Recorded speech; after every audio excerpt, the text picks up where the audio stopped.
अस्सलाम वालेकुम students, welcome to my YouTube channel LWR। Students, आज के इस वीडियो लेक्चर में हम फर्स्ट ईयर फिज़िक्स से चैप्टर नंबर 1 स्टार्ट करने जा रहे हैं, जिसमें चैप्टर नंबर 1 का नेम जो है वो मेजरमेंट्स है और इसका आज लेक्चर नंबर 1 डिस्कस करने जा रहे हैं। स्टूडेंट्स, आपको स्क्रीन पर नज़र आ रहा होगा कि इस चैप्टर से हमें 10 मार्क्स का पेपर आएगा, जिसमें आप सबको अकॉर्डिंग टू पेयरिंग स्कीम देखें तो आप सबको इल्म होगा इसमें कि चैप्टर 1 से 4 शॉर्ट क्वेश्चंस आएंगे और इस चैप्टर से 2 MCQs आएंगे। तो इस तरह से इसमें कुछ पेयरिंग बनेगी।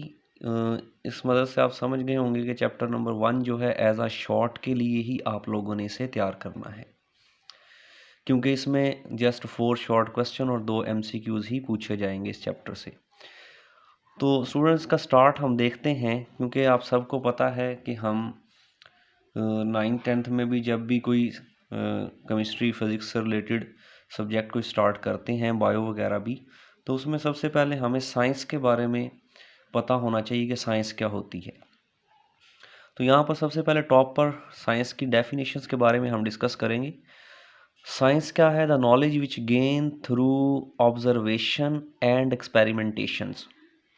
यानी कि साइंस एक इल्म है जो मुशाहिदात से और एक्सपेरिमेंटेशन से ऑब्टेन हासिल किया जाता है, उसे हम क्या कहते हैं? साइंस। यानी यहाँ से आप समझ सकते हैं कि जो साइंस सिर्फ हम बातों को पढ़ के ही नहीं या कोई सुनी सुनाई बातों को ही हम नहीं मान सकते, बल्कि साइंस कहती है एक चीज़ की ऑब्जर्वेशंस की है तो उस पर फिर हमें कुछ एक्सपेरिमेंटेशंस भी चाहिए, यानी प्रूफ भी चाहिए हमें उसके, तब जाके एक चीज़ साइंस बनेगी। अब स्टूडेंट्स, साइंस से अगर पहले की बात करें, यानी कि साइंस के कॉन्सेप्ट से पहले की, तो उस वक्त नेचुरल फ़िलासफ़ी को ही डिस्कस किया जाता था और उस वक्त कोई साइंटिस्ट नहीं हुआ करते थे, बल्कि वहाँ पर फ़िलासफ़र्स की बातों को कंसिडर किया जाता था। अब कहते हैं इंसान, यानी कि शुरू से ही बाय बर्थ अगर बात करें हम, इंसान तो किसी ना किसी सर्च में रहा है। मैं अगर वैसे ही एक बात करता हूँ आपसे ही कि आप लोग एक जगह से किसी दूसरी जगह ट्रैवल करते हैं, तो रास्ते में आपको जो जो भी चीज़ें नज़र आती हैं आप उसको राइट डाउन करते जाएं। यानी कि जिस चीज़ के बारे में भी आपको इन्फॉर्मेशन मिलती है नेचर से, तो आप उसको राइट डाउन करते जाएं एक रजिस्टर पर, पेजेस पर। तो स्टूडेंट्स, आप अभी कुछ ही डिस्टेंस पर ट्रैवल करेंगे तो आप बहुत सा जो नॉलेज है या जो इन्फॉर्मेशन है वो पेजेस पर लिख लेंगे। मीन्स कहता कि आप अभी भी जिस रूम में अपने बैठे हो वहाँ पर इर्द गिर्द अपने नज़रें दौड़ाएं तो आप लोग देखेंगे आपके इर्द गिर्द बहुत सी चीज़ें होंगी जिनके बारे में आप लिखने लगें तो मेरा ख्याल आपके रजिस्टर भर जाएंगे। तो इसी तरह स्टूडेंट्स, इंसान ने भी डिफरेंस प्रोसेस हैं, डिफरेंस फिनोमेना हैं, उनसे रिलेटेड बहुत सा नॉलेज इकट्ठा कर लिया, जिसे एक सिंगल बुक की फॉर्म में यानी एक ही जगह पर इकट्ठा किया गया। तो उस प्रोसेस को हम क्या करते थे? Natural philosophy. अब मतलब वो नॉलेज कहाँ से लिया? सारा नेचर से लिया है। तो ये बात करता है 19 सेंचुरी की, 18 सेंचुरी की, उस वक्त जब साइंस का कॉन्सेप्ट नहीं लिया करते थे बल्कि हम नेचुरल फिलॉसफी को डिस्कस किया करते थे।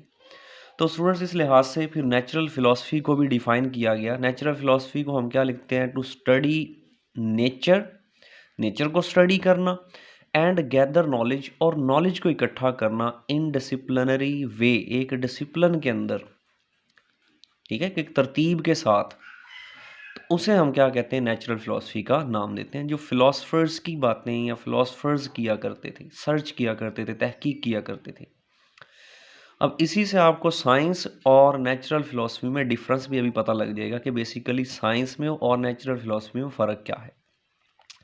नेचुरल फिलॉसफी यहाँ पर लिखा है was purely based on theoretical and observation calculations. यानी कि जो नेचुरल फिलॉसफी वो किस पर बेस करती थी? थ्योरेटिकल चीज़ों पर, ऑब्जर्वेशंस पर और कंक्लूजन्स पर, नताइज वगैरह पर। जबकि साइंस जो है वो क्या है? But science is based on measurements और ऑब्जर्वेशन पर भी, एंड एक्सपेरिमेंट्स और तजर्बात पर भी। ये साइंस की हमारे पास चीज़ें रिक्वायर्ड थी जो साइंस को स्टडी करने के लिए। नेचुरल फिलॉसफी के लिए हमें थ्योरेटिकल, ऑब्जर्वेशन और कंक्लूजन्स, ये 3 चीज़ें रिक्वायर्ड थी।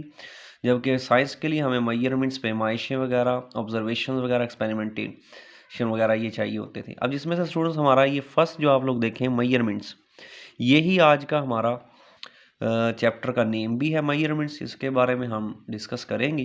तो ये एज अ शॉर्ट क्वेश्चन आपसे पूछा जा सकता है नेचुरल फिलोसफी का कि व्हाट इज़ नेचुरल फिलोसफी क्या है। तो आगे स्टूडेंट नेचुरल फिलोसफी को दो ब्रांचेस में क्लासिफाइड यानी डिवाइड किया गया, क्योंकि नेचुरल फिलोसफी के अंदर ना बहुत ही ज़्यादा मिक्स चीज़ें होने लग गई थी, यानी कि नॉलेज बड़ा इकट्ठा हो गया, हमें समझ ही नहीं आ रही थी जानदार चीज़ें, बेजान चीज़ें, पौधे, जानवर वगैरह कहाँ पर किस तरह हम स्टडी करेंगे।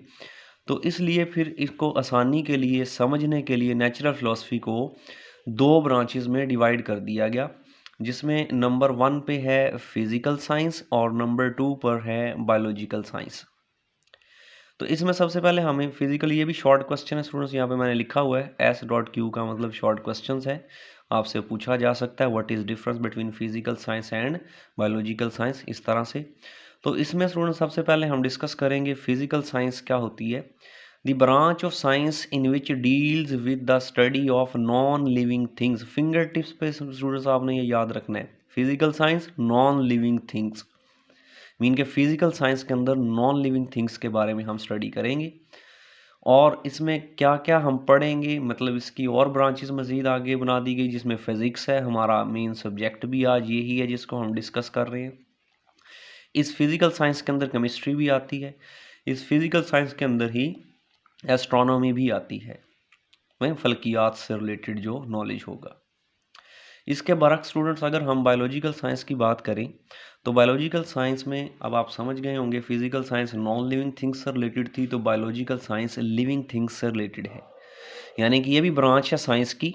प्रॉपर वे में आपने डेफिनेशन ऐसे लिखनी है, the branch of science in which deals with the study of living things, जानदार चीज़ों के बारे में स्टडी करेंगे, उसे हम क्या कहेंगे, बायोलॉजिकल साइंस।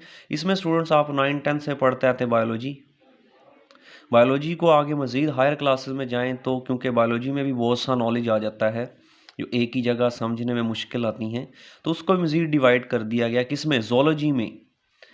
ज़ूलॉजी में अब हायर क्लासेस वाले जो स्टूडेंट्स वो जानते हैं, ज़ूलॉजी में अंदर मोस्टली डिस्कस किया जाता है एनिमल बिहेवियर या एनिमल्स के बारे में। और इसकी थर्ड जो है ब्रांच हमारे पास बायोलॉजिकल साइंस की, वो है बॉटनी। बॉटनी के अंदर प्लांट्स से रिलेटेड यानी पौधों से रिलेटेड डिस्कस किया जाता है। तो ये तो स्टूडेंट नेचुरल फिलोसफी को डिवाइड कर दिया गया अपनी आसानी के लिए, समझने के लिए। लेकिन इसी बेस पे स्टूडेंट्स आगे कुछ साइंस के भी फ्रंटियर्स हैं, हदूद है साइंस की भी कुछ, जिसे हम फ्रंटियर्स ऑफ फंडामेंटल साइंस का नाम देते हैं, जिसमें नंबर 1 पर अगर आप लोग देखें फ्रंटियर्स ऑफ फंडामेंटल साइंस, ये भी शॉर्ट क्वेश्चन में पूछा जा सकता है, right the frontier of fundamental science. तो स्टूडेंट्स याद रखिएगा 3 मेन फ्रंटियर ऑफ साइंस है, ये MCQ भी पूछा जा सकता है कितने फ्रंटियर ऑफ साइंस है, तो 3 हैं हमारे पास।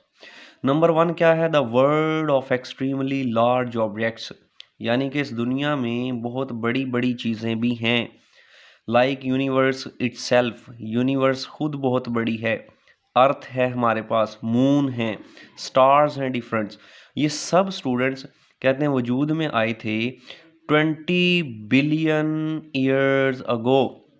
बात करता है वो 20 बिलियन ईयर अगो, यानी 20 बिलियन साल पहले की वो बात करता है। एक ज़ोरदार धमाका हुआ था जिसके बरक्स कुछ पीसेस हुए, जिसमें यूनिवर्स, हमारी अर्थ, मून, स्टार्स ये वजूद में आए, और इनको ऑब्जर्वेशन जो किया गया था रेडियो टेलीस्कोप की मदद से इनको देखा गया, इनकी ऑब्जर्वेशंस की गई।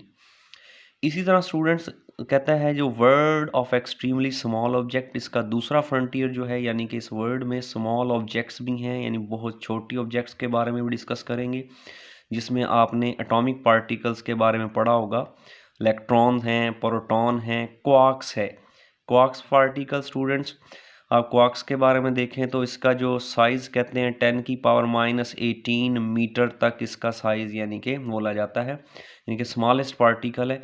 ये क्वार्क्स भी मिलकर बना है।